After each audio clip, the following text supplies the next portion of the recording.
Hi everyone, and welcome to Real Life Talks. I'm your host Yvonne Heath, author of the book Love Your Life to Death and founder of the I Just Showed Up movement. So I'm so excited to have Chantel Coward today. Hello, Chantel. Hi, thank you for having me. I am so excited that we're having a conversation. We had a chat a couple of weeks ago, and I knew you had such an important message to share. So welcome. Thank you very much for having me. Yeah, so before we start into all that, I'd love you to just share a little bit of your background. You have an incredible professional background. Right. So I hold a doctorate degree in clinical psychology, and I'm in private practice in Midland, Ontario. I've been in the field for approximately 2 decades, but have been in practice in Midland for well over a decade. I started out as a sole practitioner, and my practice now is a team of approximately 15, not all full-time necessarily, so some part-time, some full-time, and it's a multidisciplinary team with psychotherapists, social workers, psychiatrists, personal support workers, so we're able to treat our clients or our patients in their entirety.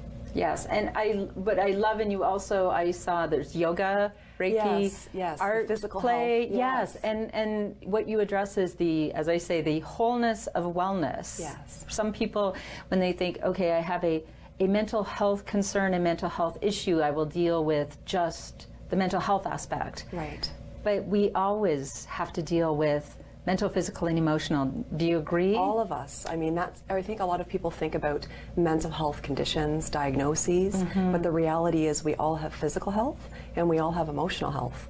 And we absolutely have to be, it's not a luxury, it's a necessity to be nurturing our emotional health in order to be able to cope with life, because life's not linear, it's full of ups and downs.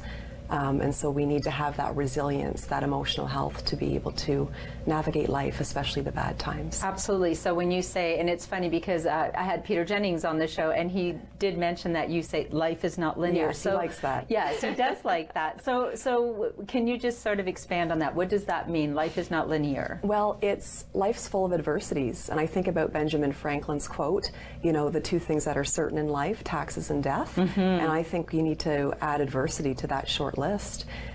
You know, death, illness, job loss, affairs, whatever it may be, life is not linear. And people will often come into the practice and say, life sucks. My daughter loves that quote. Yeah. And I'm always saying, life doesn't suck. This is life. This is living. It's not linear. It's full of good and it's full of bad. So we have to figure out how to navigate the bad. Absolutely. And I was also talking with Peter and saying it isn't always all grief or joy. It isn't mental health or you have a mental health issue. No. You can have a wonderful day and have moments of severe anxiety or feeling really down. It isn't, you know, there's bumps, and we have to accept that. Absolutely. Don't we? Absolutely. We all have, there's core emotions that we are all to experience. There are some people that try to harbor sadness, try to harbor fear when they're meant to be expressed, healthily expressed. But yes, it is all on a continuum. But no one is, for example, self-esteem. Self-esteem isn't linear either. Okay. There will be situations, events, people that will rattle us, will cause us to feel less self-confident. It's so important to say, isn't it? Because we either feel like we have self-esteem or we don't.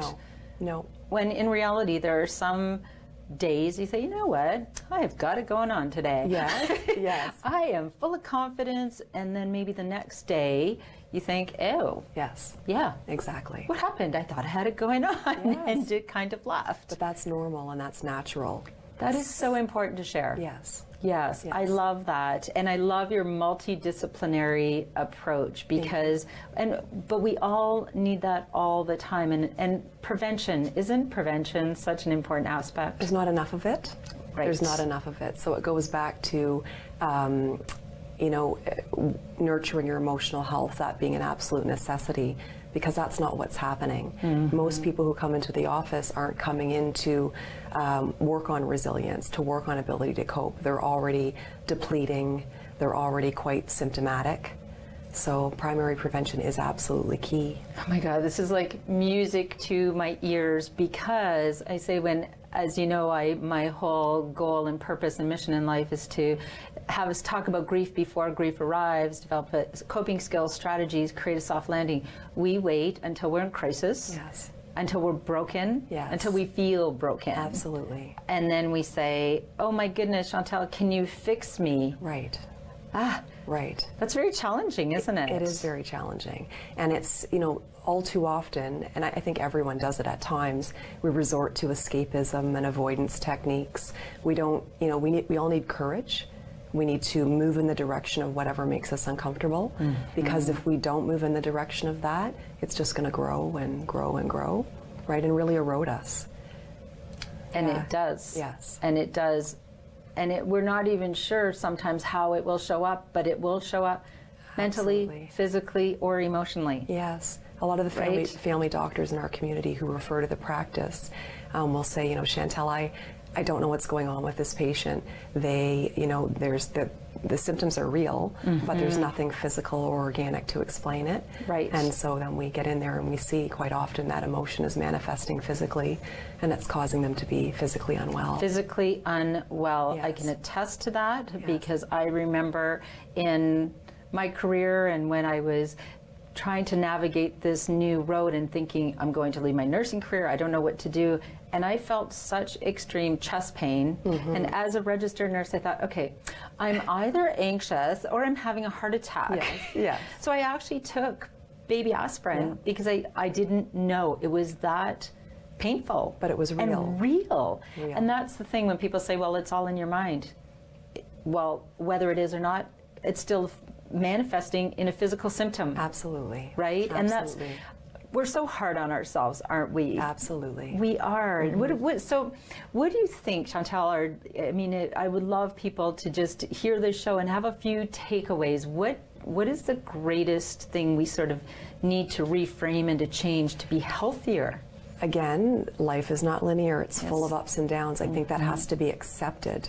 And we have to figure out how to overcome life's hardships. And I think we need to teach our children, our youth, how to be resilient. So that would be showing them our healthy ways of coping so that they can learn and or model those healthy ways of coping from us. We need to teach them that life is imperfect. Life is imperfect. Yes. Everyone's life is imperfect. And that helps children be non-judgmental, compassionate, empathetic. What would some other takeaways be? Just, it's so important to take care of your emotional health. And what that means simply is slow down, ground yourself, be honest with yourself. What's going on in my life? How am I handling what's going on within my life? And if you can't transcend those adversities on your own, you have to reach out for help. Oh my goodness, this is just like gold to me, all of it. So going back to the children, there's so many people that feel like we need to protect children. We need to protect them from adversity and grief, where wouldn't it be so much better to grieve with them and to teach them Absolutely. resilience and how to be empowered, and that you're struggling too? Absolutely. Let's get through this together. Parents, let's say they're coming in, they're working through a separation or a divorce or something like that, or whether it's they're dealing with grief, they really do try to protect those tears, you know, protect that sadness from their children. And what they're doing then is they're not teaching them all of the core emotions that that need to be mastered and need to learn how to be appropriately expressed. And it is sad. And it's okay to cry. It's an appropriate expression of sadness if you lose someone you love. Yes. Or if your nuclear family unit breaks down. Oh, absolutely. And when we are afraid to cry in front of our children and show our grief, then they feel like, oh, well, maybe I shouldn't be crying. Right. Oh my goodness. So that is one huge, we just need to shift that and include children and help them to become more resilient. Absolutely. Yes. Absolutely. And the other thing that you said that I so often address is that we need to be okay with saying we're not okay. Absolutely. Absolutely. I think it's you know, we often think about, again, mental health as being having depression, having anxiety, having PTSD, but it's our responsibility to take care of our mental health, diagnosis or not. We have to take care of ourselves. Yes, and we have to do, I feel like we have to check in daily. Just check in, you know, how am I doing today? And if something are you struggling with something? And be okay with saying, you know what, I'm kind of struggling today. Yes. Yes. Right? Yes. I'm all about, I call it the ABCs, but the A in that would be adversity. So you need to really sit down and think about, what is the adversity that's really weighing on me, or what are the adversities that are really weighing on me? And then you would look at B, the beliefs. So what are the thoughts or the worries surrounding that specific adversity? And the C, the consequences. What are the consequences of worrying about or thinking about the adversity in that way? And the D within that would be dispute, arguing with yourself, coming up with other ways of looking at the adversity so that you can transcend it. So an example would be job loss, let's say. That's the identified adversity. So the belief might be, I'm a failure, I'm going to be poor, we're going to have to go with less, there'll be financial stress and strain. And then the consequences of thinking in that way about that adversity is you're eating too much, you're drinking too much, you're having an affair because they get you, right? And then the D is, okay, the dispute. How can you look at that differently? I'm employable, I will find employment again, I will generate money again, we'll do fine with less, it will give us time to work on our marriage, right? So just reframing, reframing the adversity so that we can transcend it. It is so important too, and I think so in that adversity, sure, feel that grief. Oh no, this is hard, I lost my job. And now what? Now what? Now what? Yes. Or this situation, okay, so I'm really unhappy. What can I do to change that? Because this situation, you cannot change. It happened. And it won't last forever. And it won't last forever. That's the other, oh my goodness, such an important piece. And I say to people, they need something to hang on to remind them that change is the only constant, isn't it? Yes. So however you're feeling right now, it will not feel this awful forever. It will change, and it will change in a positive way if. Yes. But it's work. It is work. Right? And I think that's the other thing, that the whole, what can we do that people are so busy, and that's why they don't look at this stuff. How can we, our poor busy people, do you have people, oh, I'm so busy, I'm so busy. Yeah, that's all they talk about. I think it's so important. It's sad that success is defined by money and by what people have.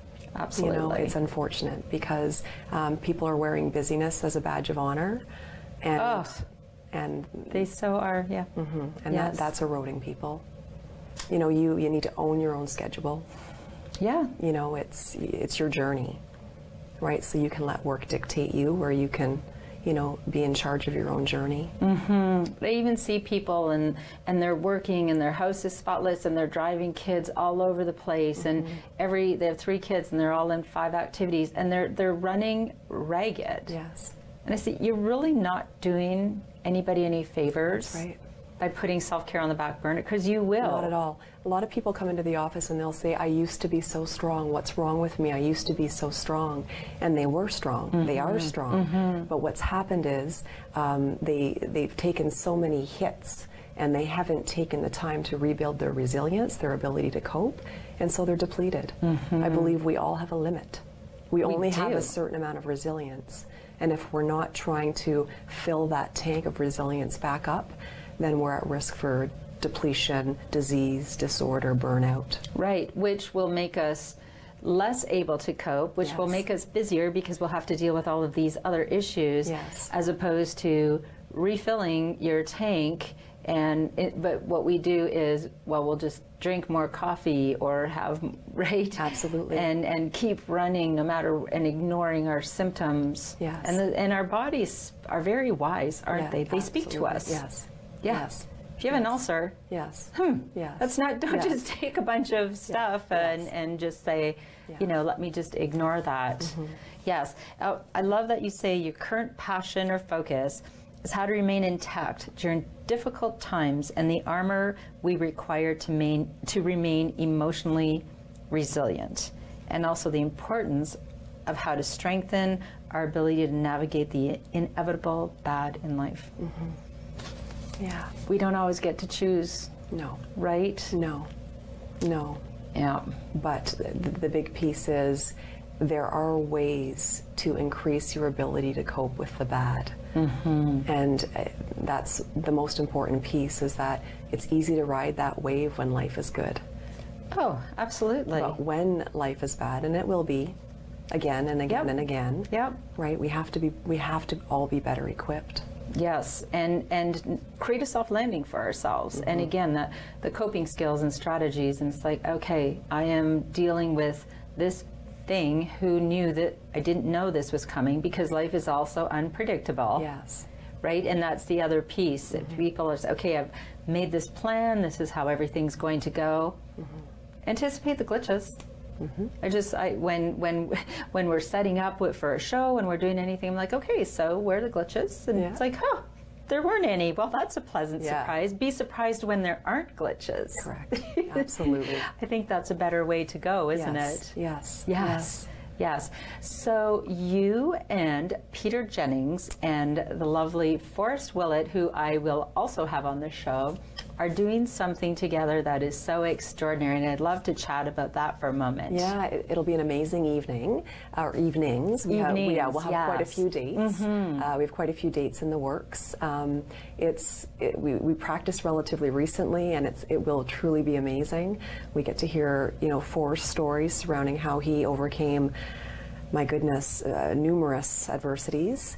Yes. And then you'll get a chance to hear from Peter, who is a happiness expert. And then I focus on, psychological conditions and how to be able to deal with the symptoms of those psychological conditions and also remain intact while navigating life. Right. So you're creating these events. Yes. Events that you'll have 3 speakers. Yes. And it's open to the public. Absolutely. And so what you had, the title is? Empowerment, resilience, something, hope, a whole bunch of good stuff. Hope is in there, yeah. We've switched it a few times. Yes, but the 3 of you are getting together to share these messages. Yes. And I love that, because while going back, and Peter shared his story of writing his incredible book, Why Being Happy Matters, and then going through the darkest time of his life. Absolutely. The darkest time, and I was there at that time, and it was, to say painful is an understatement. Absolutely. And he's come through to, again, it's that acceptance. Absolutely. Isn't it? Yes. So I love that he's now sharing that story, because for a long time it was too painful for him. Yes. Right? Yes. And then Forrest Willett, who, yes, he had a catastrophic. Yeah, a horrific car accident. He had to learn how to walk, talk, figure out who his wife and son were again. Oh, my goodness. His story is absolutely amazing, and he is really inspiring, incredibly inspiring. He is, and so I love that you're bringing author, and while Forrest has also written his story, but having lived through this catastrophic event, and your many years of dealing or helping people to cope. Yes. And I have no doubt you've had your life a roller coaster absolutely as well, right? Absolutely. Yes. Yeah, self-care, you can't ignore it. No. I've learned that myself. You just cannot ignore self-care. You have to really take care of your emotional health. Yes. Because again, busyness, high achievement, those have been some things that have caught up with me. Right? Absolutely. And so that is one thing that I also share. My 27-year nursing career, I was compassionate, and I mean, you don't know this yet, but I'm really funny, and I always made people laugh, but I was suffering silently. Yes. I wasn't empowered and resilient. And so you're saying you went through that in your career as well? Absolutely. Yeah, there's a quote that really resonates within me, but it's this idea of sort of looking intact on the outside, but inside you just can't see the dissolution, the wear and tear. Right, the wear and tear, and it's that same idea of what some of my patients would say to me, or clients, that I was so strong, and then you lose that strength, right, because you're just not properly prioritizing yourself. Right. You're not healing from the wounds or the those life hardships that we're enduring.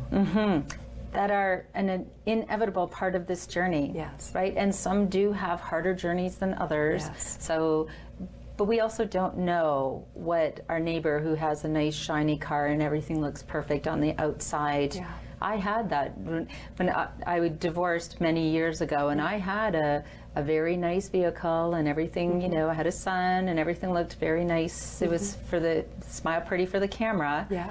And I was dying inside. Yes. So we don't know what people are going through. No, but I encourage people to share their stories. Yes. Because so many people suffer in silence. They feel alone. Yes. And I think the more we talk about our weaknesses, what we've endured, our symptoms, whatever it may be, I think people, first of all, it shows everyone that no one is perfect. No one is invincible, invulnerable, immune.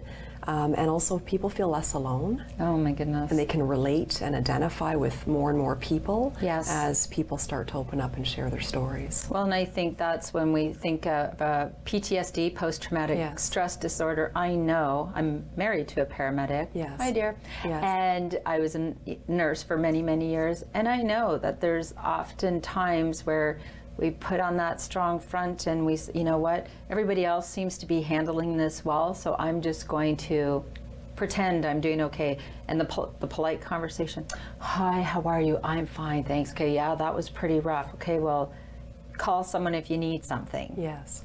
Right? And that's, and a lot of times that's as far as professionals go, because we're in those roles, we're supposed to be the helpers, so I need to be strong. Yeah, adhere to that higher standard. Yes. So let's talk about what people in your role and those helping others, how can they be better equipped or be more resilient and empowered as they're serving people who are grieving, and, you know, hearing those hard stories day in and day out is wearing. Lots of supervision, lots of consulting, you know, with our peers, mentors, to be able to process, you know, all of the horrific things that we hear, because no one ever shows up with a happy story. Right. Although sometimes, you know, clients or patients will contact us to provide us with some pretty remarkable updates. But typically it's, you know, we always have to be ready to help that person, you know, achieve their goals, or to help them just improve, you know, their psychological state or whatever it may be. So self-care is incredibly important. Mandatory. Incredibly important. Absolutely, it's mandatory. Whether it be exercising, engaging in some hobby, something that you don't expect of yourself. But I think we too have to sit down and be mindful of be mindful of our lives. 100%. And I had Natalie Harris, the lovely Natalie Harris, was on this show before, and she is a tremendous advocate for PTSD and self-care, and she talks about peer support groups. And I believe that we need peer support groups everywhere. Absolutely. Right? Yes. Psychotherapists and psychologists and teachers and educators, we should have those peer support groups where we can just say, I'm struggling. Does anybody have anybody feeling the same way? And I promise there will be others feeling the same way. Absolutely. Yes. Provide them with that support, that encouragement. Yes. Are we doing that? Are we doing better with that? No. We could be doing a lot better. Yes. A lot better with that. Yes. Because I think there's still stigma. There's still a lot of stigma too. So even if we offer these groups to empower people with knowledge about whatever it is that they might be enduring, there still is stigma, sadly. Let's end the stigma right here and now. Let's just, right? We've all been there. Yes. I don't care if somebody looks, like I said, painted a pretty picture. They have struggled. Yes. They have had issues. Yes. I have had anxiety. And the bottom line is, I think if our brain were placed with the rest of our organs, I don't think there would be stigma. Right. It's the most complex organ in our body, and I think its placement has a huge role in the stigma associated with it. That's so interesting. Yes. And well, and the thing is that having these feelings, these stress, of course, why wouldn't you? Sometimes life is hard. Yes. And it's okay to say, it's hard, I'm kind of struggling here. Absolutely. I just so, I would just love to see, what can we do? Let's go on the road and start peer support groups everywhere. In every, you said that's Natalie and Chris Piva, they've started these peer support groups across Canada for paramedics. We need them for everyone. Yes, absolutely. Yes. Because it's not just about tragedy, it's about life stressors even. Yes. And I think a lot of people forget that we have positive stress in our life and negative stress in our life, and as you know, as a nurse, our nervous system can't differentiate. It doesn't know the between difference. Positive and negative, so we're just affected by stress, and that cumulative effect alone can erode us. Absolutely. Without any adversity, just daily life stress. Just daily life stress. And the thing is that if we have those conversations and we aren't afraid to say, I'm struggling, we can do so much better. Yes, absolutely. Well, I think that we have just started something, and I think that I'm so excited to come to one of the events. I know people will be able to see the event with you and Peter and Forrest. That's right. It'll be on your website. Yes. Where can they find that information? www.chantelcoward.com, or you can check us out on Facebook. On Facebook, Yes.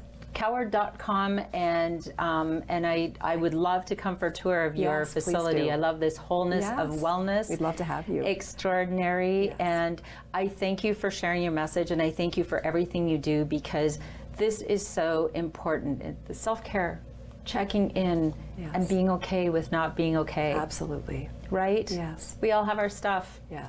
Yes, we do. Yes, we do. I have a whole bunch of stuff. I parked it over there, but you know, that's life. And sometimes it's good stressors, sometimes it's not good, but again, we all have them. Yes, because it's life. It's life, and if we share our stories and our imperfect selves, we'll all do so much better. Yes. Thank you so much, Chantel. Thank you for having me, Yvonne. Amazing to have you here. Meet you. Nice to meet you too. So thanks for joining us today. Real Life Talks is about learning how to empower yourself, be resilient, and sometimes having conversations that we don't normally have. So if you want to be able to just show up for others, you want to be able to just show up for yourself, my call to action, as always, plan your life, plan your death, and then just love your life to death. And always bring your own tambourine to the party. Thanks. Bye for now.